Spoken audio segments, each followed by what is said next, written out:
नमस्कार, मैं रवीश कुमार। क्या भारत का मिडिल क्लास मर चुका है? क्या उसे मिडिल क्लास की जगह मृतक या मूर्छित क्लास कहा जाना चाहिए?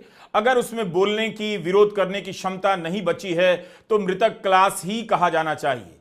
लेकिन अभी नहीं तो कभी बोलेगा, इसकी उम्मीद है, तो उसे मूर्छित क्लास कहा जा सकता है। मिडिल क्लास की आर्थिक हालत को लेकर तरह तरह की रिपोर्ट आ रही है। रिपोर्ट डराने वाली है कि 10 साल में उसकी कमाई आधी हो गई है। बताइए, जो मिडिल क्लास मस्जिद खोद कर मंदिर निकालने में लगा हुआ है, उसकी कमाई हाफ हो जाए और यह बात गोदी मीडिया से साफ हो जाए। कुछ जमता नहीं। Do you get my point? कहीं इस मृतक क्लास पर बहस नहीं है कि इसे मिला क्या। यह मिडिल क्लास से सरक कर मार्जिन पर जा रहा है। यह बिस्किट खरीद सके, इसके लिए बिस्किट का पैकेट छोटा किया जा रहा है। आर्थिक रूप से पिटा हुआ है, लेकिन राजनीतिक रूप से दूसरों को पीटने में लगा हुआ है। ऊपर से इसकी जेब की तलाशी के लिए तरह तरह के कानून बनाए जा रहे हैं। बोलकर किसी का नाम ना ले ले, जुबान बंद करने के कानून बनाए जा रहे हैं। इसे पता ही नहीं चल रहा है कि सूखी हुई गर्दन को भी मरोड़ने की तैयारी है। इसलिए आज के वीडियो में मिडिल क्लास को हमने मृतक क्लास का नाम दिया है। देर रात तक काम से थक कर घर लौट रहा भारत का यह मिडिल क्लास घंटों जाम में फंसे रहने के बाद घर तो पहुंच जाता है, लेकिन आर्थिक रूप से जहां पहुंचना चाहता था वहां पहुंच नहीं पा रहा है। 10 साल में उसकी कमाई आधी हो गई है। नतीजा, न 4 पहिए की गाड़ी खरीद पा रहा है, न 2 पहिए का स्कूटर। कार से लेकर स्कूटर की बिक्री घट गई है। आप कार, ऑटो या बस या साइकिल से लौट रहे लोगों से पूछ लीजिए घर कैसे चल रहा है। उसका पैदल होना ही बाकी रह गया है। इकोनॉमिक टाइम्स के अनुसार यह 4 साल का सबसे खराब प्रदर्शन है। मिडिल क्लास की हालत यह हो गई है कि कोई वादा कर देता है कि चुनाव के बाद जीत गए तो खाते में 2,500 देंगे, तो दौड़कर वोट देने चला जाता है, और जीत कर इनकार कर दे तो चुप रह जाता है। जो जुआ वो नौकरी में खेला करता था, वो जुआ अब पॉलिटिक्स में खेलने लगा है।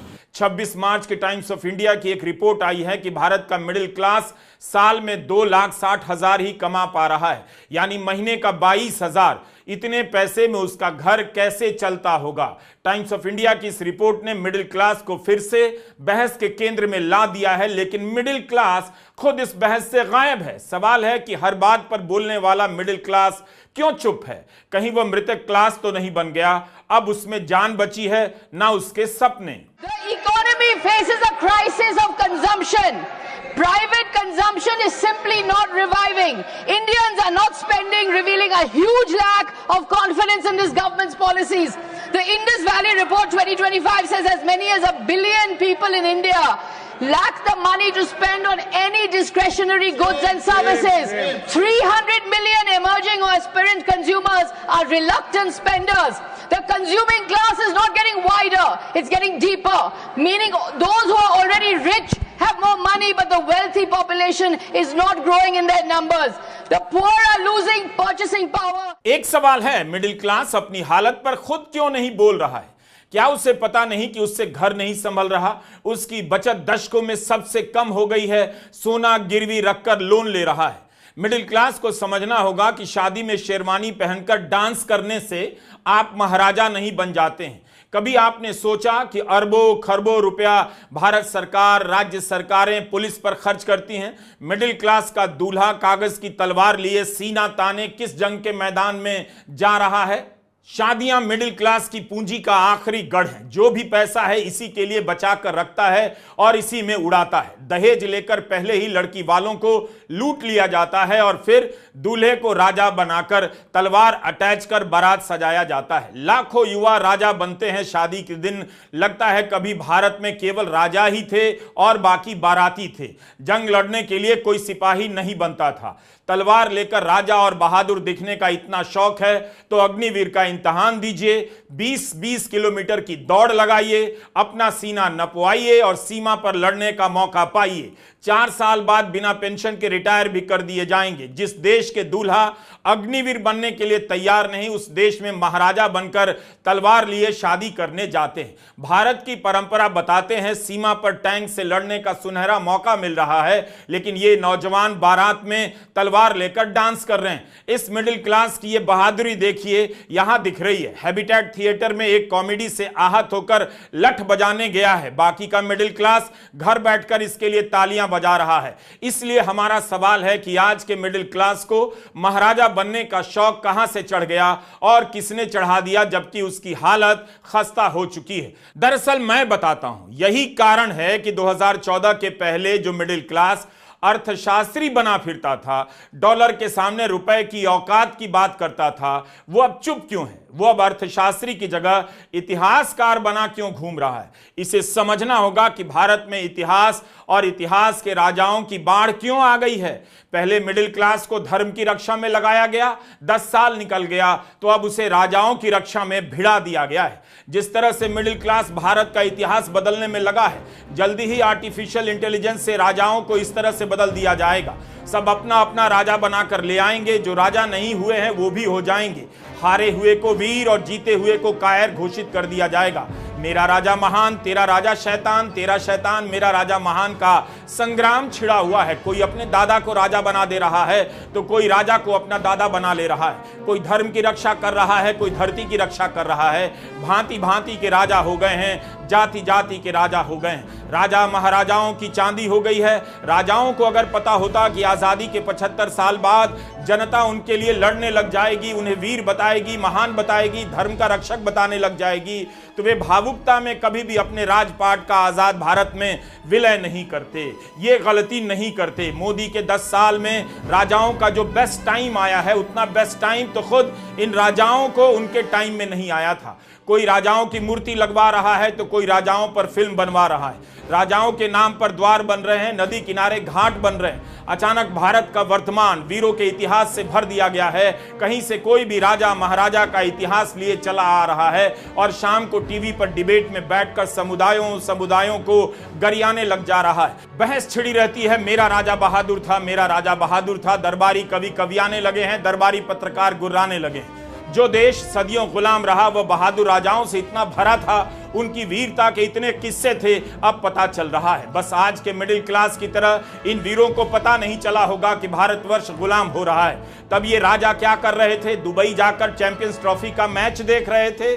कोई भाग कर जाए भी तो कहां जाए। अब तो ट्रंप भी वापस भगा दे रहे हैं। मिडिल क्लास के अंकिलों और आंटियों ने अपनी हाउसिंग सोसाइटी में पॉलिटिक्स को हिस्ट्री के डिबेट में बदल दिया है। सोसाइटी के हर फ्लोर पर 10-12 इतिहासकार लिफ्ट के बाहर मिल जाते हैं। ऐसा लगता है कि लिफ्ट के बाहर ही इतिहासकार मेरा इंतजार कर रहे होते हैं आपको भी घेरने के लिए। मिडिल क्लास का व्हाट्सएप इतिहास के चैप्टरों से भर गया है। 1 लाइन में इतिहास है, 4 लाइन में इतिहास है और 5 लाइन में भी इतिहास है। चिंता मत कीजिए, अब उसी व्हाट्सएप का डेटा सरकार को देना पड़ेगा, गूगल मैप का डेटा सरकार को देना पड़ेगा। ध्यान से देखिएगा इस वीडियो को, क्या क्या होने जा रहा है मिडिल क्लास के साथ। हमने ये वीडियो आपको हंसाने के लिए नहीं, आपको रुलाने के लिए नहीं और आपको जगाने के लिए नहीं बनाया है, आपको दिखाने के लिए बनाया है। गूगल मैप से आपकी हिस्ट्री निकाली जाएगी कि आप कहां कहां गए थे, किस किस से मिले थे। अब से ध्यान रखिएगा, गूगल मैप ऑन करके कहीं जा रहे हैं तो कार की बैक मिरर में देखते रहिएगा कि आयकर विभाग के अधिकारी भी तो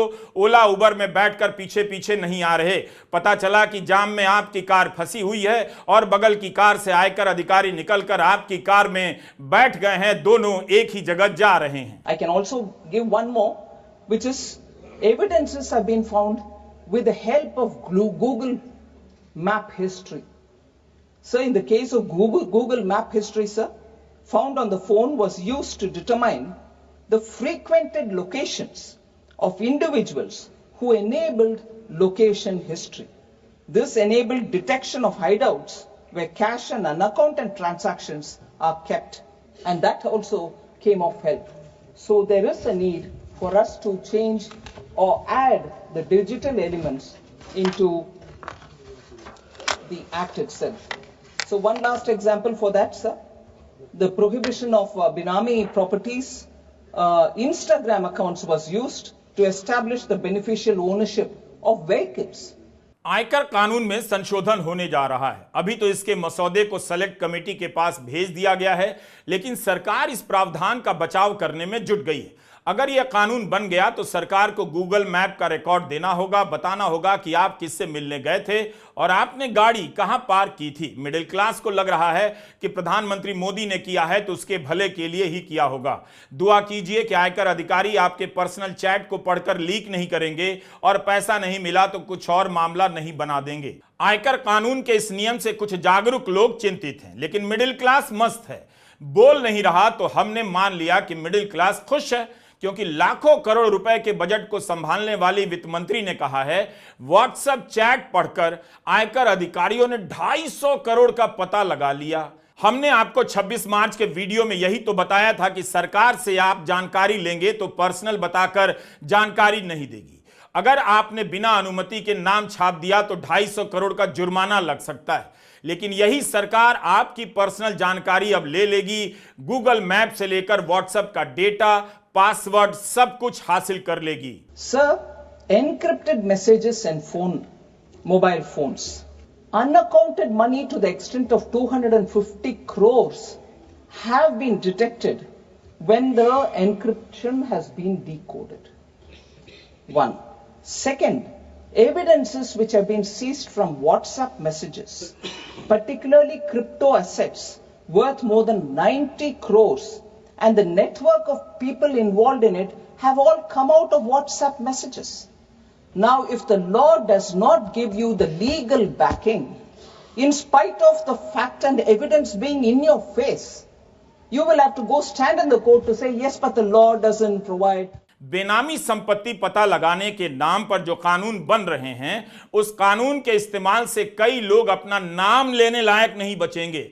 इसी देश में एक कानून कहता है कि पुलिस को आप अपने फोन का पर्सनल डेटा और पासवर्ड नहीं देंगे। इसी देश का एक और कानून कहेगा कि आयकर विभाग के अफसरों को फोन का पासवर्ड और पर्सनल डेटा सब कुछ देना होगा। नवंबर 2022 में दिल्ली की एक अदालत ने कहा था कि सीबीआई को कोई अधिकार नहीं कि वह आरोपी से बिना उसकी रजामंदी के इलेक्ट्रॉनिक डिवाइस के पासवर्ड ले ले। लाइव लॉ ने इसे रिपोर्ट किया है कि राउज एवेन्यू कोर्ट के स्पेशल जज नरेश कुमार लाका ने कहा था, अगर आप पासवर्ड के लिए मजबूर करेंगे तो ऐसा करना संविधान के अनुच्छेद 20 के खंड 3 का उल्लंघन होगा।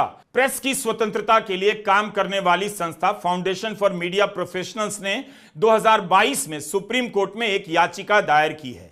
इसमें कहा गया है कि पुलिस किसी की भी इलेक्ट्रॉनिक डिवाइस यानी फोन, लैपटॉप वगैरह जब्त कर लेती है। पुलिस को रेगुलेट किया जाना चाहिए। रेगुलेशन नहीं होने के कारण पुलिस फोन ले लेती है, उसकी क्लोनिंग कर लेती है और सारी सूचनाओं को तीसरी पार्टी से शेयर कर सकती है।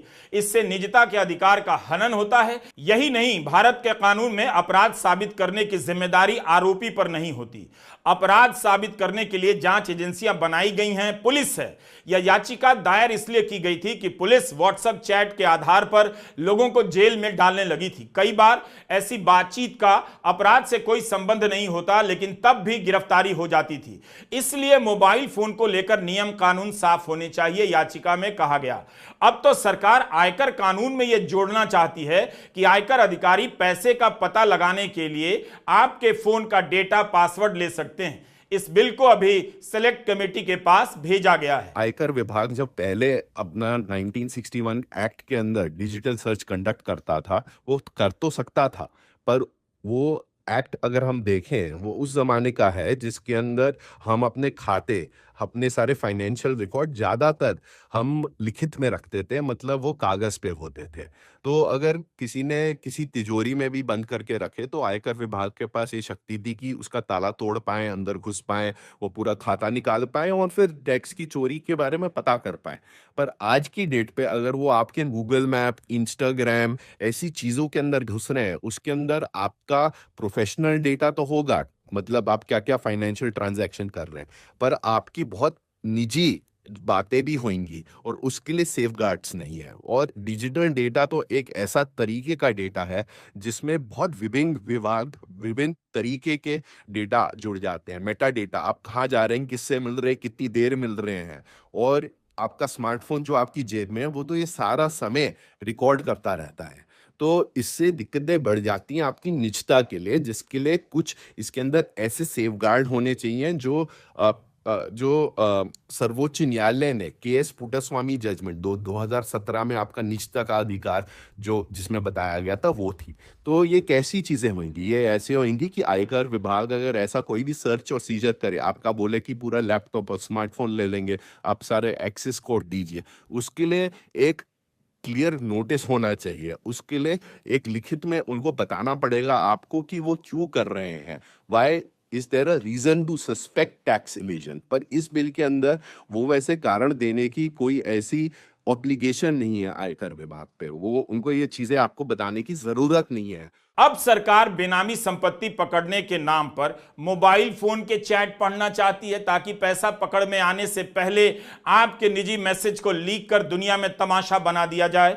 2014 में काला धन लाकर हर किसी के खाते में 15 लाख देने के वादे का क्या हुआ, आज तक नहीं मिला। काला धन समाप्त करने के लिए नोटबंदी की नौटंकी हुई, क्या हुआ कोई नहीं जानता। राजनीतिक चंदे से काला धन मिटाने के नाम पर इलेक्टोरल बॉन्ड का एक फ्रॉड कानून बना जिसे सुप्रीम कोर्ट ने असंवैधानिक करार दिया, रद्द कर दिया।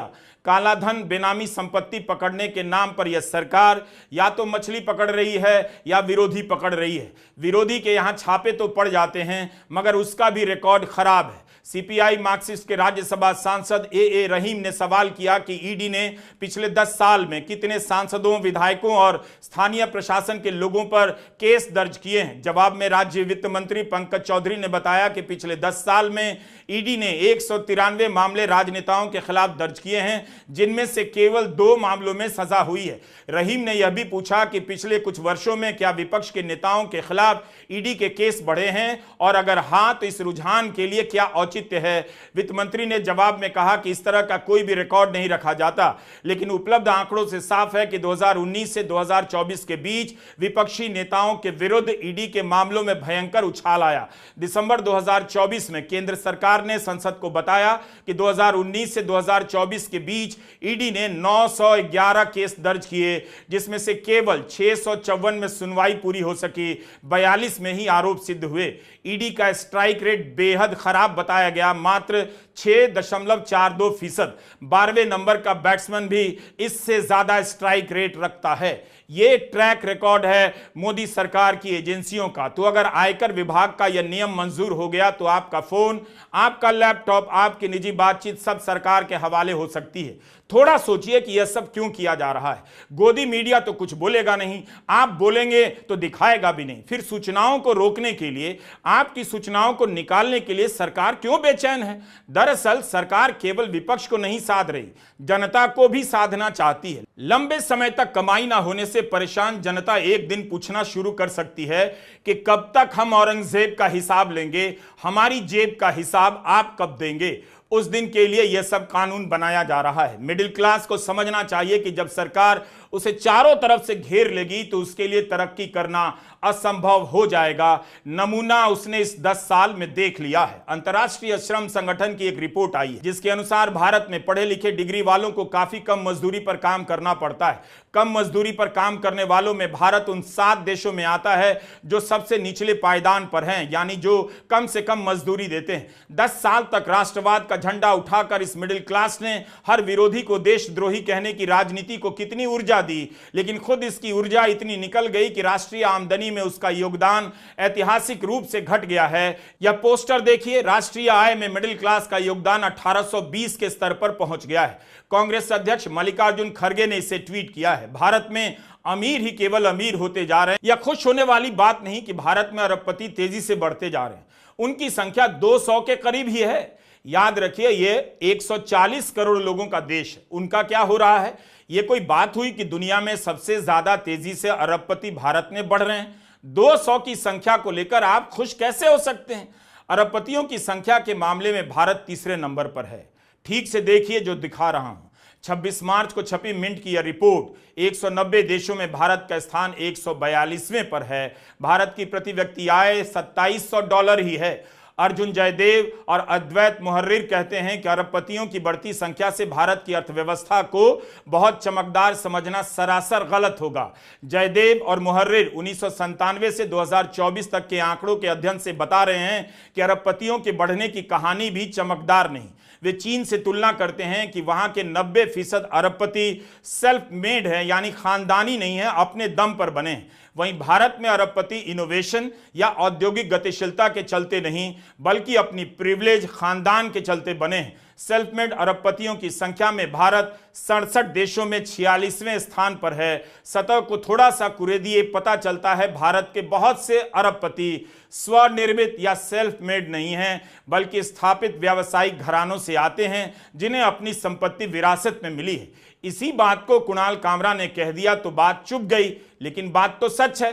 भारत के उद्योगपति केवल भारत भारत करते हैं लेकिन उनका बिजनेस बिचौलियों के काम के जैसा ही है। चाइना की प्रॉब्लम है, बहुत टेक हो रहा है वहाँ पे। हाँ, अभी चाइना ने एआई ऐप बनाया डीप सीक, जिसने 10% स्टॉक्स गिरा दिए बड़ी बड़ी कंपनियों का। तो हमारे पास एस्ट्रोटॉक्स को छोड़ के और कोई इनोवेशन था नहीं। तो उधर क्या लिख रहे हैं, भक्त लिख रहे हैं, for your information China has only one party system and no opposition. Right, private company को ऑपोजिशन रोक रहा है। Look at that Ola guy for example. मैं ऐसा क्या ही बोल रहा था कि भड़क गया वो। सिंपल है भाई, तू 2 व्हीलर बनाता है, उसके दोनों व्हील नहीं चल रहे। वो बोल रहा है आजा इधर कर ले मेरे साथ काम, साथ में इंडिया बनाएंगे। पहले ये बिजनेसमैन का क्या फेटिश है इंडिया बनाने का।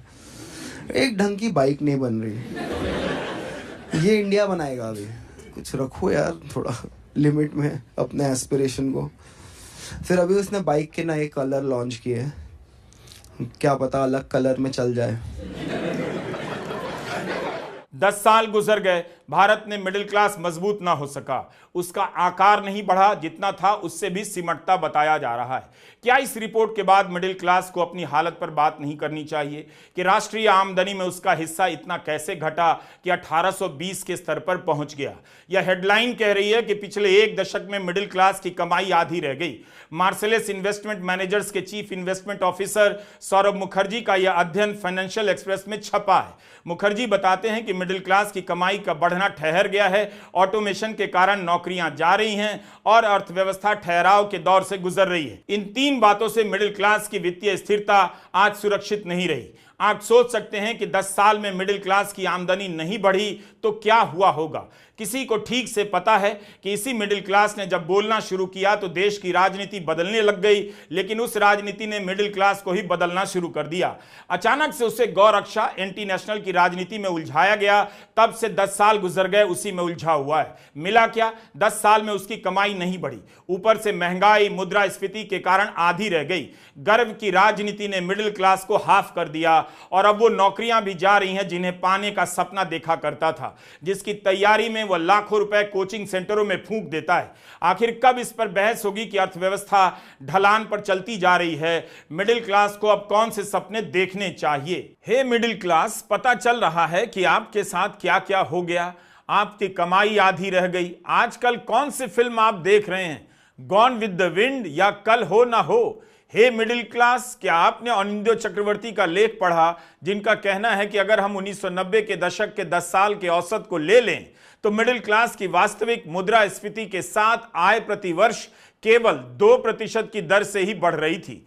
2000 से 2010 तक 5% की दर से बढ़ रही थी। उसमें भी 2003 से 2013 की अवधि में यह सबसे अधिक प्रति वर्ष 7% से अधिक की दर से बढ़ती है। इसका मतलब है कि 2013 तक एक औसत मध्यम वर्गीय परिवार 1 दशक पहले की तुलना में 2 गुनी मात्रा में सामान और सेवाएं खरीद सकता था। हे मिडिल क्लास, सुना आपने, अनिंदो बता रहे हैं 2% की रफ्तार से आपकी कमाई बढ़ी है। 2011-21 के बीच यह गिरकर 3% से भी कम हो गई है और 2013 से 23 की अवधि में, जिसके लिए हमारे पास नवीनतम डेटा है, यह और गिरकर 2% से भी कम रह गई है। हे मिडिल क्लास, अब आप कब हाय हाय मिडिल क्लास करेंगे। मैडम, सपना था विश्व गुरु बनने का, बन गए हम टैक्स गुरु। और इतना टैक्स जो भारत की आबादी सरकार के खजाने में डालती है, उसके बदले सरकार जनता को देती क्या है, यह बहुत बड़ा सवाल है। कौन सी ऐसी हाई क्वालिटी सर्विस है जो फ्री ऑफ कॉस्ट जनता को दी जाती है? क्या हमें quality health care free of cost मिलता है? नहीं मिलता। क्या हमें वर्ल्ड क्लास एजुकेशन मिलती है? नहीं मिलती। क्या हमें फ्री वर्ल्ड क्लास ट्रांसपोर्टेशन मिलता है? नहीं मिलता। क्या हाई क्वालिटी रोड्स मिलती हैं? अगर अच्छी हैं तो टोल टैक्स भरना पड़ता है। क्या 24 घंटे 7 दिन बिजली आती है? नहीं आती। तो इतना सारा जो टैक्स सरकार इकट्ठा करती है, उसका करती क्या है? इसीलिए मैं कहना चाहता हूं दैट वी इन इंडिया पे taxes like in developed countries to get services like in sub-Saharan countries. अब आपको बताया जा रहा है कि 2023-24 में सरकारी बैंकों को एटीएम के कारण 925 करोड़ का घाटा हुआ। केवल स्टेट बैंक ऑफ इंडिया ने 331 करोड़ का मुनाफा कमाया। 1 मई से एटीएम से पैसा निकालने की फीस बढ़ जाएगी। इसी तरह से न जाने किस किस मद में आपको फीस पहले से ज्यादा देनी पड़ रही है। परीक्षा का फॉर्म भरते हैं, जीएसटी देनी पड़ती है, और आप मिडिल क्लास इस कदर मृतक क्लास बन गए हैं कि पता भी नहीं चलता कि जेब कैसे खाली हो रही है। बस सुबह शाम अपनी जाति, अपने कस्बे का राजा लेकर लड़े जा रहे हैं। जिन्हें लोकतंत्र का सच्चा सिपाही बनना था, वो राजाओं के फर्जी और फ्री के सिपाही बनकर घूम रहे हैं।